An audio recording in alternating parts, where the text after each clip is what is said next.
Hello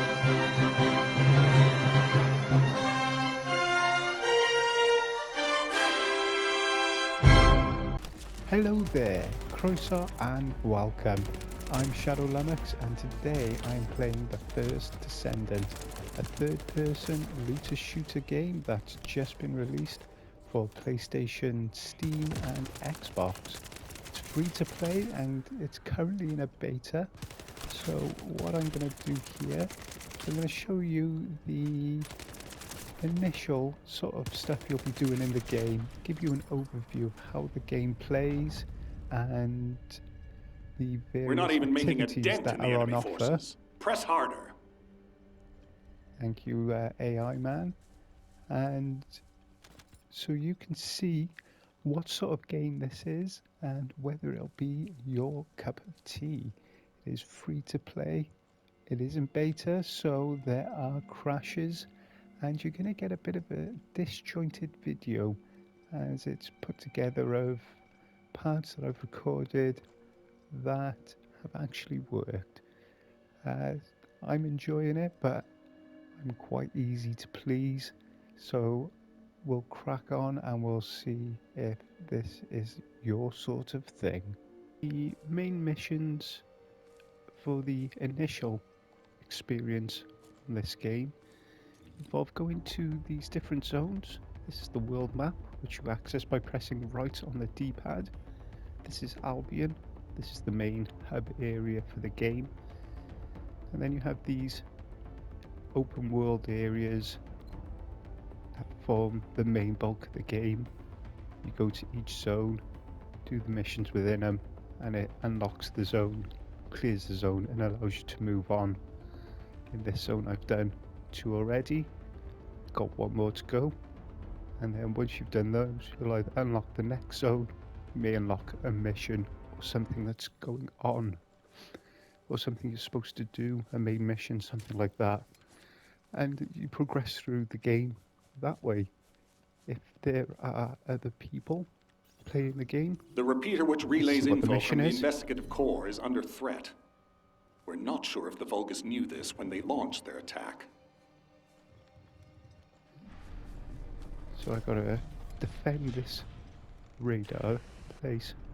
The Legion sure of it doesn't Darkness get forces are destroyed. approaching. Here they are. Their aim is to destroy the repeater, stop them, and protect the repeater at all costs.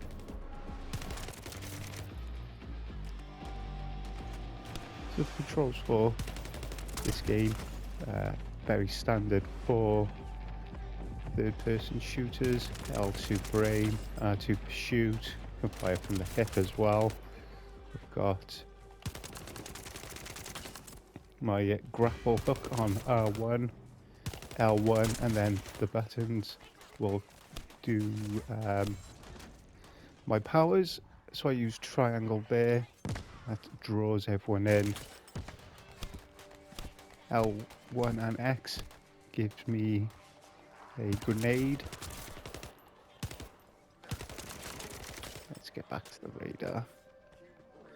Oh, you see this enemy here, this purple line coming from me. That was stopping me from using my powers, from gaining MP. It's basically an MP drain.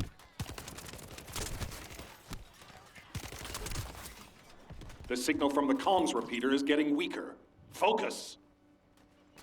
And then this is what the initial, the initial part of the game, how you progress. You've got these void intercept battles. These are battles against Colossus enemies. These are big boss type enemies with destructible parts. Be working together as a team. You've got normal and hard, and you can access it from pretty much anywhere on the main world, just through the map. Just start one now, and it'll tell you what you're fighting, what its attack type is, strengths, weaknesses, potential rewards, so you know what you're getting into. So this is a void interceptor battle. You'll be fighting against a Colossus enemy. Here it comes spawning in. Let's try and get some height here. Nope, not from there. Let's get up here. You can use R3 to scan the enemy these parts I've shown highlighted blue, they can be broken and there are weak points. And this is just do damage. Kill the big boss. You'll have some enemies that'll spawn around you. They can mostly be ignored, but it's also a good way of replenishing ammo and NP for your skills. So I'll show you the rest of this and one of these in its entirety at the end of the video. These are the special operations. They are defense missions or objective-based wave missions where enemies will come at you in waves as you go through them, and as you get to a certain point you can get a certain set of rewards from a certain loot pool. This can be stuff for crafting, stuff for getting new player characters, and you'll get the chance to either continue or to abort. If others abort, then and you choose to continue, you'll continue on your own. If you still leave, you'll still get all the rewards you got up to that point. And you've got resource defense and you've got mine blocking. We'll show you both of those now. You can get to them either by going to the zone in question and finding them on the map and joining the queue, the matchmaking queue that way, or you can join them from one of the portal consoles in Albion. So this is one of the mine strike missions, and in this the enemy is trying to mine for a very special material, and you've got to eliminate them from these various mine sites. As you progress through the waves, there'll be more mine sites, so you start off with just site A, then as we move on to wave 2 we've got now site A and B, and it'll go up as you progress through. Same with the resource defense missions though. Every so many waves you'll get the opportunity to leave and get a special reward. This particular mission, it is wave 2, so it's going to be at the end of this wave, and again you can either continue or abort. Whatever the rest of the party does doesn't matter, but if you press the middle button you can abort the special operation and teleport straight back to Albion if you wish. So this is a resource defense mission. The aim of the game is to protect either some objective or a certain waypoint. In this case it is a resource container, and every so many waves you'll be given the opportunity to leave.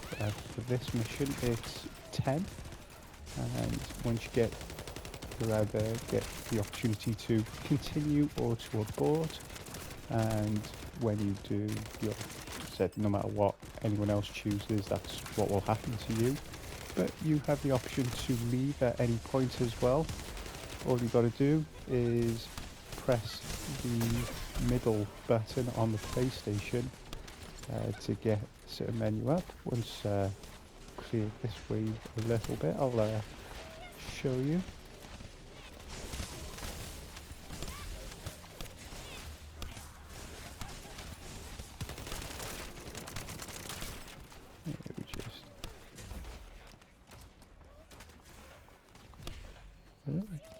Need more MP. Yeah, you can see the health bar, which we're doing a pretty good poor job as a team of protecting, to be perfectly honest, and there we go, we failed.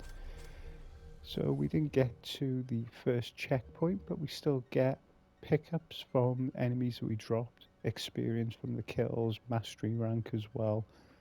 So they're good things to do, and then when you hit the certain levels you get a reward from a specific loot pool, which usually to do with crafting or something like that. We'll get then, even if you choose to leave, you'll get a certain time limit before you're meant to teleport back. You're meant to use that to pick up whatever you need.